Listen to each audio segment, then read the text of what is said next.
స్కామ్లో money laundering enquiry మొదలుపెట్టిన ED వివరాలు ఇవ్వాలని పశుసంవర్ధక శాఖ అధికారులకు లేఖ. ఈ స్కీమ్లో 700 కోట్ల రూపాయల కుంభకోణం జరిగినట్లు ఆరోపణలు ఇప్పటికే కొనసాగుతున్న ఏసీబీ దర్యాప్తు అంటూ ఒక వార్త కనిపిస్తా ఉంది. గొర్రెల స్కామ్కు సంబంధించి సూచన కదా నిన్న మీరు నల్లగొండ జిల్లాకు సంబంధించి నల్లగొండ నుంచి ఆడ ఏపీకి పోయి ఆడ గొర్రెల దొనుకు తీసుకొచ్చినట్టుగా ఏదో నెంబర్లు వేసేస్తే ఆ నెంబర్లు ఏమైనాయి లాడీ నెంబర్లని వాళ్ళు వేసిండ్రు. 21 గొర్రెలను తీసుకొచ్చినాం 51 గొర్రెలను తీసుకొచ్చినామని నెంబర్లు వేసిండ్రు. ఆ నెంబర్లు ఏంటి అంటే వాళ్ళు తెలవకుట్టిని వేసిండ్రు. అవి ఆటో నెంబర్లు. ఆటోలలో ఎట్లా తీసుకొచ్చారు అన్న ఆయన 20 గొర్రెలను 30 గొర్రెలను 50 గొర్రెలను ఎట్లా తీసుకొచ్చిండ్రు అని చెప్పేసి అది ఇక ఇదివరకు ఒకసారి బండి నెంబర్ వేసిండ్రు. ఏది బైక్ నెంబర్. బైక్ మీద 21 గొర్రెలు తీసుకొచ్చినట్టుగా ఆ నెంబర్ వేసిండ్రు.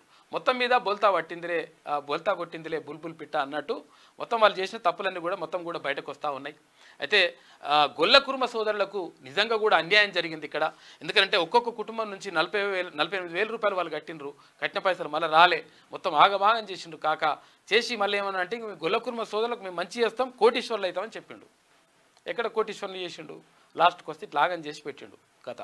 కాబట్టి మనీ లాండరింగ్ కింద ఈడీ కూడా దర్యాప్తు ప్రారంభిస్తూ ఉంది. గొర్రెల అక్రమార్కుల చుట్టూ ఉచ్చు బిగిస్తున్నది. గొర్రెల స్కామ్పై ఇప్పటికే ఏసీబీ విచారణ కొనసాగుతుండగా ఇప్పుడు ఎన్ఫోర్స్మెంట్ డైరెక్టరేట్ ఈడీ కూడా ఎంటర్ అయింది. గత బీఆర్ఎస్ సర్కార్ హయాంలో జరిగిన గొర్రెల స్కీమ్లో 700 కోట్ల రూపాయల కుంభకోణం జరిగినట్లు ఆరోపణలు రావడంతో మనీ లాండరింగ్ కోణంలో ఈడీ ఎంక్వైరీ మొదలుపెట్టింది. ఈ నేపథ్యంలో ఈ పథకానికి సంబంధించిన పూర్తి సమాచారం ఇవ్వాలని రాష్ట్ర గొర్రెలు మేకల అభివృద్ధి సమాఖ్య మేనేజింగ్ డైరెక్టర్కు ఈడీ జోనల్ కార్యాలయం డైరెక్టరేట్ లేఖ రాశారు. డైరెక్టర్ లేఖ రాసిందంట. జిల్లాల వారీగా లబ్ధిదారుల పేర్లు, వారి చిరునామాలు, ఫోన్ నెంబర్లు, బ్యాంక్ అకౌంట్ల వివరాలు ఇవ్వాలని కోరారు.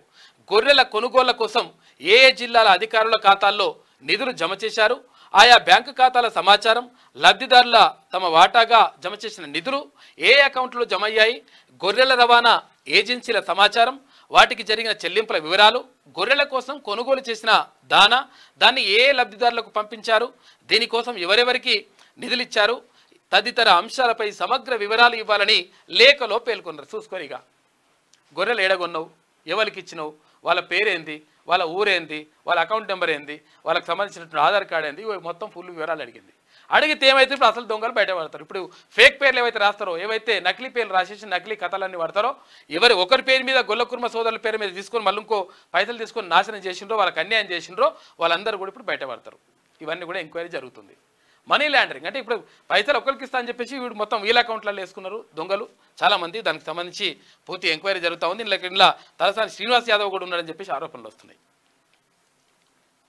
ఇలా బయటపడ్డది. పశుసంవర్ధక శాఖలో అసిస్టెంట్ డైరెక్టర్గా పనిచేస్తున్న రవికుమార్, ఆదిత్య కేశవ్ సాయి, రంగారెడ్డి జిల్లాకు చెందిన మరో 2 అధికారులు, కాంట్రాక్టర్లు, దళారులు పోయినేడాది ఆగస్టులో ఏపీలోని 18 మంది వద్ద 133 యూనిట్ల గొర్రెలను సేకరించారు. అయితే వాళ్ళ ఖాతాలో జమ చేయాల్సిన 2.08 కోట్ల రూపాయలు బినామీల ఖాతాలకు దారి మళ్లించారు. చూసుకోరిగా 2,08,00,000 రూపాయలు వేరేటోళ్ళ ఖాతాలో వేసుకున్నారంటే దొంగలు.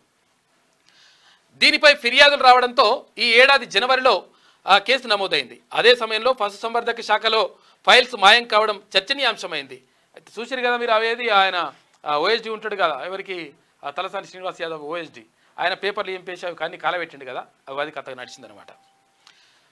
సంవర్ధక శాఖలో ఫైల్స్ మాయం కావడం చర్చనీయాంశమైంది. దీనిపై విచారణ చేపట్టిన ఏసీబీ అక్రమాలు జరిగినట్లు గుర్తించిన పశుసంవర్ధక శాఖ సీఈఓ రామచంద్ర నాయక్, మాజీ ఓఎస్డీ కళ్యాణ్ కుమార్ను అరెస్టు చేసింది. ఆ తర్వాత కోర్టు అనుమతితో వారిని కస్టడీలోకి తీసుకొని విచారించింది. ఈ క్రమంలోనే గొర్రెల స్కీమ్లో 100 కోట్ల రూపాయల స్కామ్ జరిగినట్లుగా గుర్తించిండ్రు. చూసుకోరిగా ఎట్లా లెక్క అర్థమైంది కదా. ఇది కథ.